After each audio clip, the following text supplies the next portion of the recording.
All right, thank you so much. Welcome to another episode of the award-winning Sales Game Changers podcast.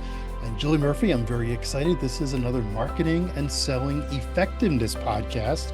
My name is Fred Diamond. Of course, I'm the founder of the Institute for Effective Professional Selling. Julie, I got that right. It's my organization, but we used to be known as the Institute for Excellence in Sales. We're doing today's interview in August of 2025. And Julie, I'm very excited. We're going to be bringing on Rebecca Umberger with Sage. And I want to let people know that you can go to Sales Game Changers podcast. We transcribe every show that we've ever done.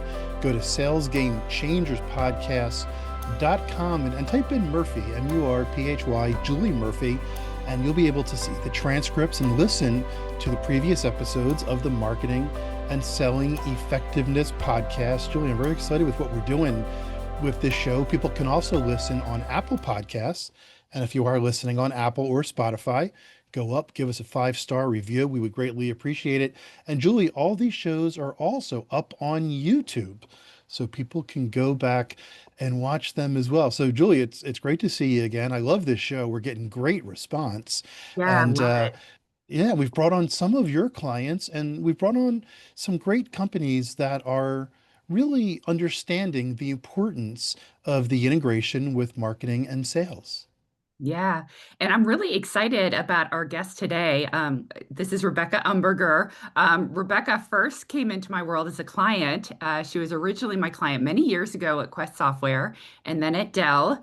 A couple years ago, I was lucky enough to have her join our Sage leadership team, and now we work together as colleagues. I thought Rebecca would be great for this show because she's really my go-to on all things account-based marketing, which is so important for sales enablement. And we've really built a trust and friendship through the years. So, Rebecca, it's really wonderful to have you on the show. Well, thank you. I Rebecca, thank both of you guys for letting me come on the show today. Thank you. yeah, and I'm excited to be talking to you, Rebecca. And I agree with what Julie said, account-based marketing is so critical because one thing that we talk a lot about on the Sales Game Changers podcast is being broad just isn't really working anymore. That's And right. again, we're doing today's interview in August of 2025. And if you're not bringing specific value and helping the sales organization or the marketing organization specifically on what they are trying to achieve, they don't need to listen to you. So, give us a little bit of background. Tell us what your role is at Sage. And as Julie mentioned, you worked at some of the big brands like Dell Mhm. and Quest. How is an agency environment differ than your role in corporate marketing? Yeah, no, that's a very good question. So, to answer your first question, my role at Sage, I joined Sage a little over 5 years ago after coming, many, many years in corporate, and I help run the business of marketing to the public sector, which is the largest part of our business. And I'm able to take all of that experience that I had with all of these large corporate companies and even some of the smaller, medium-sized companies I supported to help companies like Adobe and Lumen and Sigma Defense, Sands Institute, and dozens of others.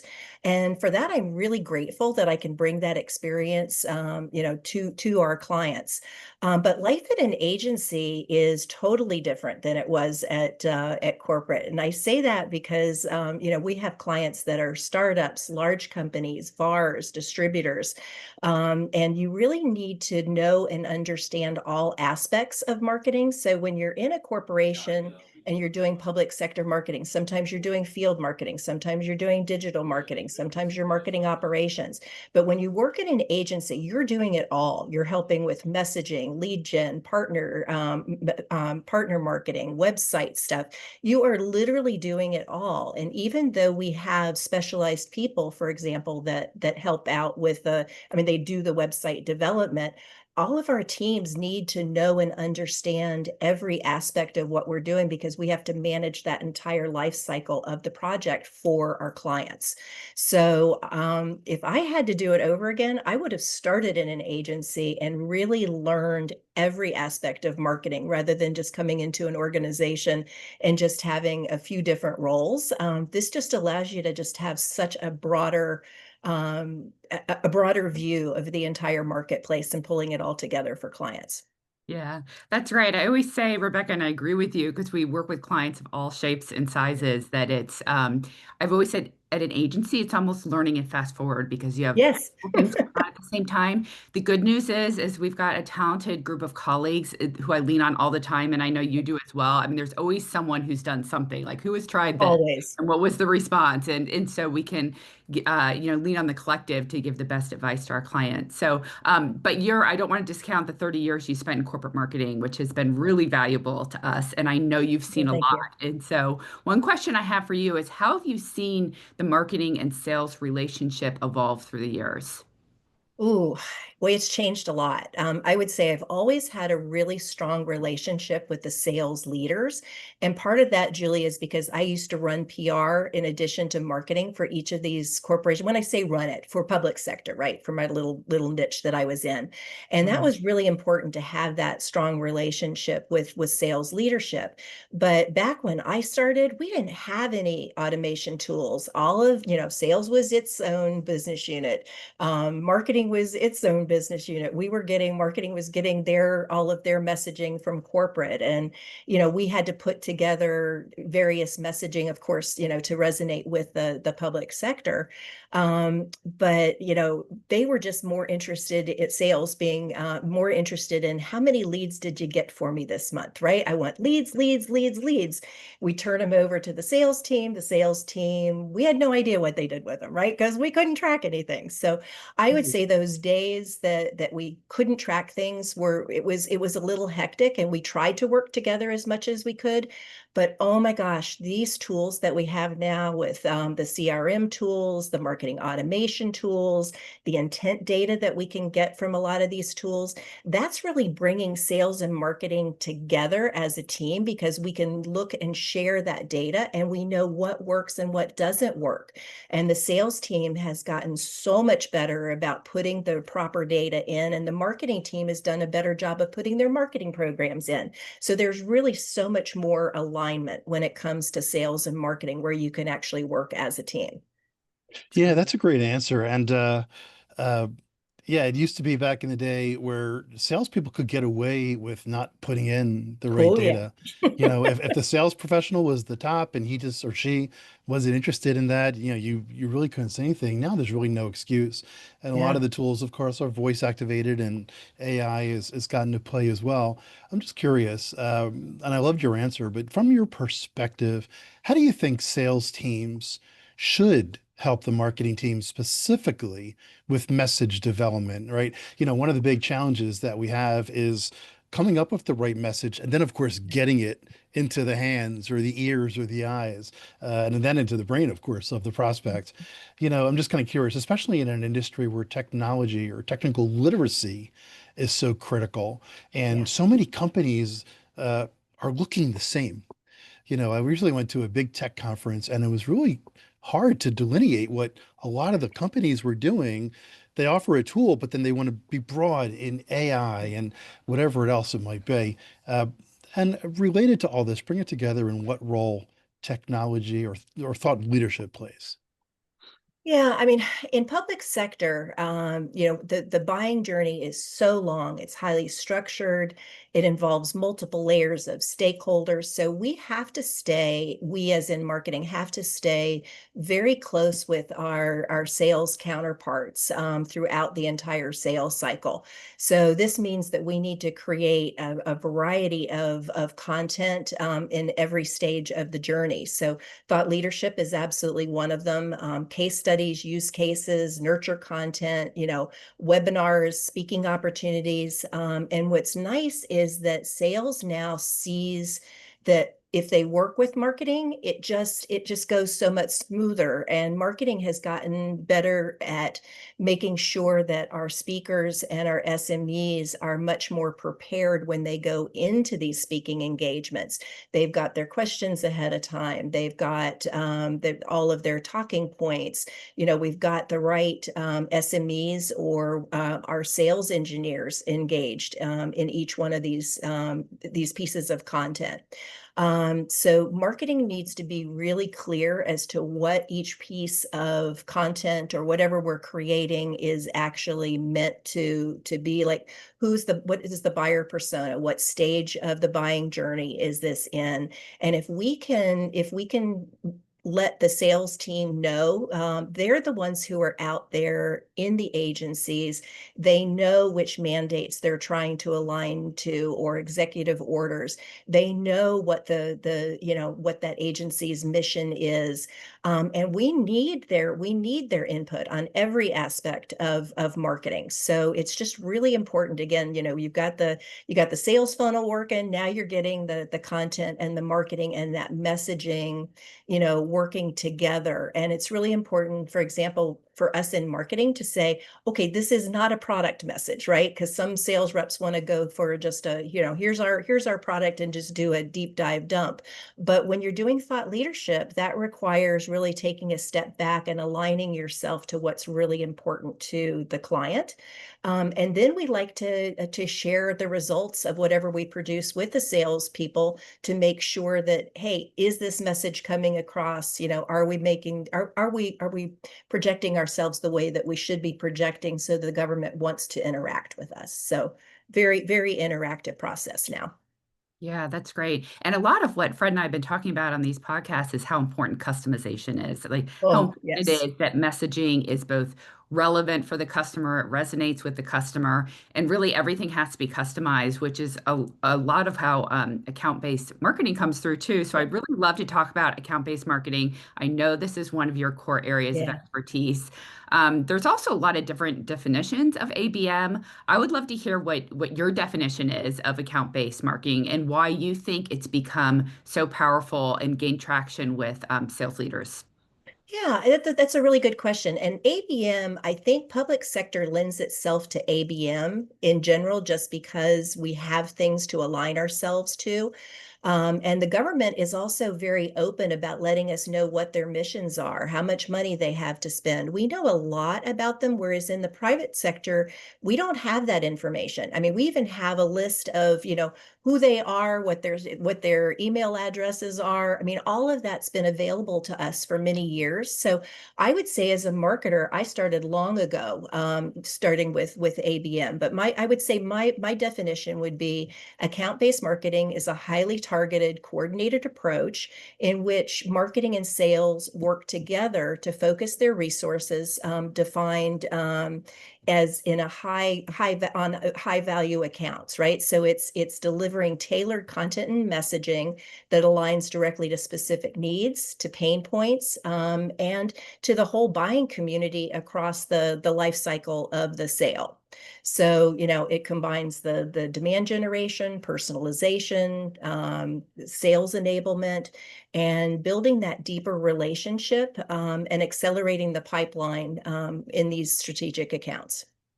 Yeah, I'm just kind of curious. Do you have any examples, or can you share an example of a time when an ABM campaign directly contributed to a big or complex win?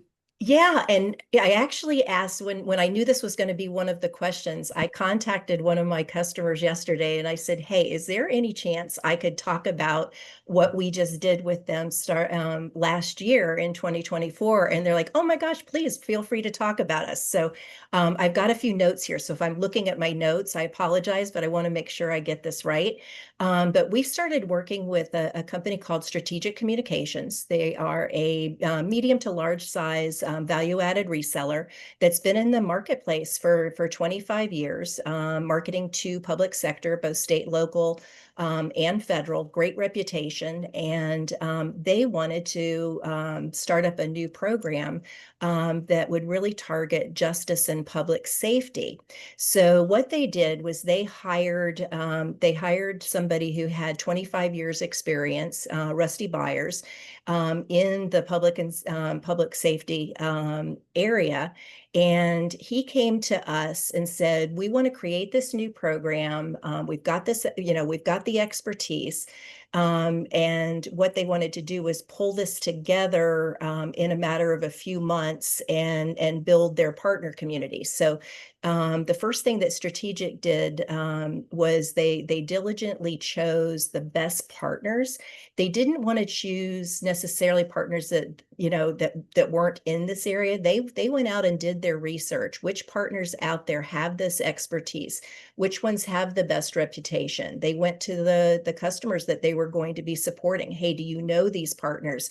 What value are they bringing? So it was really important for them to establish a really strong ecosystem of partners that really complemented each other, and added significant value. So they got together and they decided which states they were going after, which jurisdictions, which agencies specifically would be good targets for them.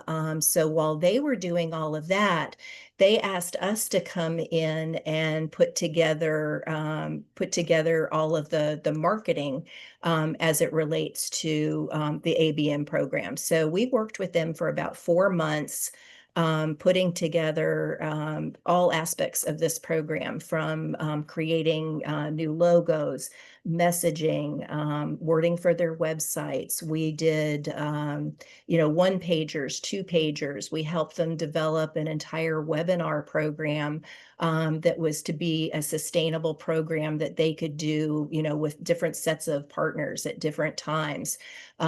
We helped them build their sales deck. So we built a sales deck that was customer facing. We built a sales deck that was client facing. And then we also, helped with the entire production of the webinars and stuff. So we were working with them for about, for almost 5 months. And when I talked to, when I sent the email to Rusty, he said, "Oh my gosh, I'm happy to give you these stats." So I'm going to read off some stats of the ROI of this particular program, because he was really excited. Their team was really excited. So what Rusty said was the JPS Trust co-sell program was a huge success, with 14 new partners added since January. With the 14 added, they've been able to launch 8 district initiatives. Examples are agency business processes, personal journey, corrections facility management, etc.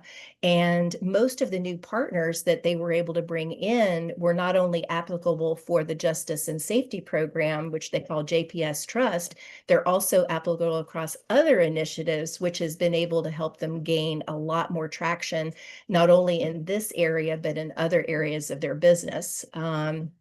They participated in over 15 events and trade shows using the branding and collateral that we helped them create.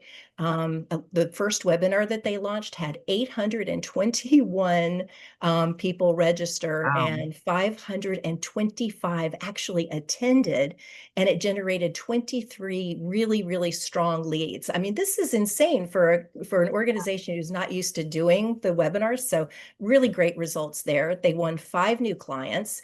And Stephanie, their sales rep, has $40 million in pipeline for new deals that have been generated over the past 7 months. So, and the other thing is they were able to generate more co-marketing funds via AWS, because AWS was really excited about this account-based marketing program going after this, because they said none of their other vendors are actually focusing on that. So, I mean, those are some pretty remarkable results, delivered from this ABM program. Yeah, I'm so impressed with those numbers. And like you said, it's nice that we can finally measure things in a Mhm. big way, so you can also tweak campaigns as needed to make sure that you sort of maximize every dollar that goes into it. So I love that. I have a fun question for you next, Rebecca. Mhm. We know that there are a lot of buzzwords out there for marketing and sales that have been used so many times they almost become meaningless. I was wondering if you have one marketing, or it could be two, one marketing or sales buzzword that you'd love to see retired. Well, it's funny because Fred mentioned that in the intro, how many buzzwords they are, and going to those conferences where, like everything sounded the same. So it's funny because when I was starting to work for Quest Software, I had actually been in the defense world for six years prior to that. So I really needed to kind of reinvent or reacquaint myself with some of these buzzwords. So as I was driving from Springfield to Gaithersburg, all these, the first few weeks, I was taking Post-it notes and listening to WTOP at the time. And I was writing down all the different buzzwords on these Post-it notes, and I had them all over my car, because you're stuck in traffic, right? It's not like you're actually driving and writing, you're just stuck in traffic. And I would post them all over the office. And I realized, oh my God, all these companies sound sound alike. So, one of the things that I've always been thrilled about with what Sage does, and other organizations do this too, is really making sure that your messaging is really succinct and that you can come up with a really strong differentiator, because you're right, everybody sounds alike. But the main things that I really don't like are the words like end to end.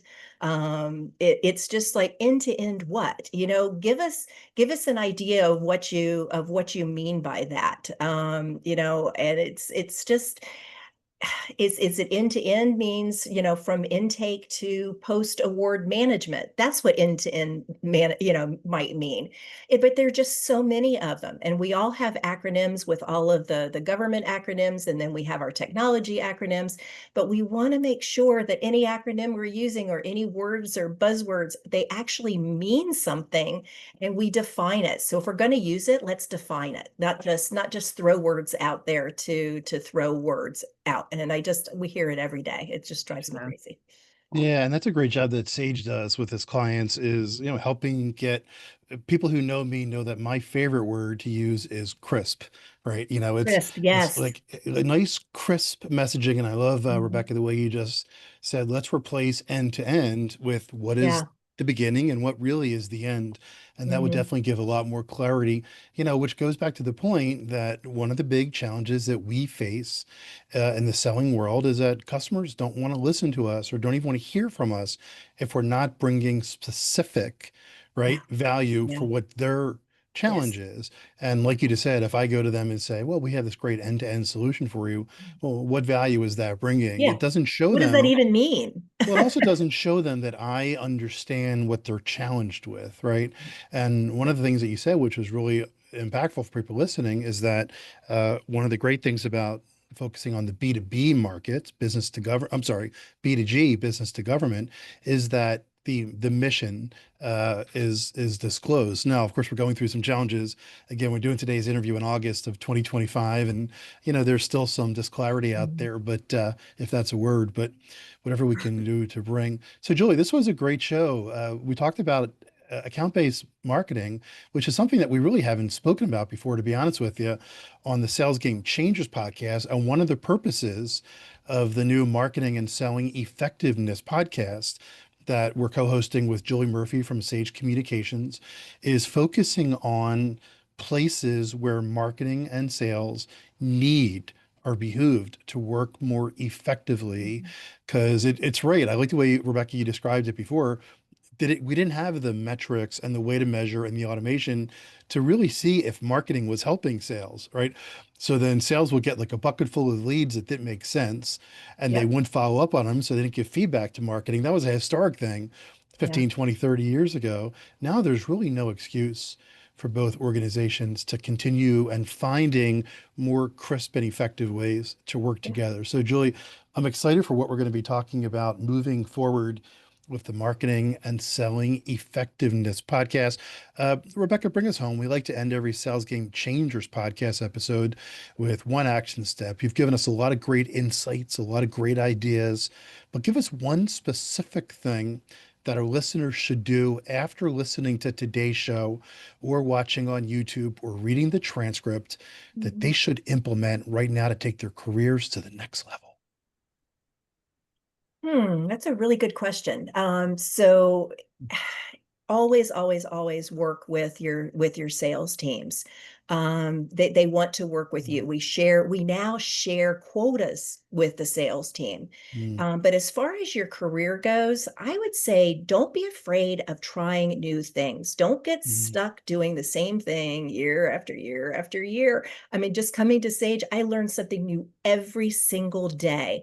And, by gosh, I'm at the end of my career, and I feel like I'm at the beginning of my career, because I mm. just gained so much value learning, not only from our customers, but from the people on our team, from everybody. So keep learning, keep changing, reinvent yourself, and keep working with your teams. Very good. Julie, any final thoughts?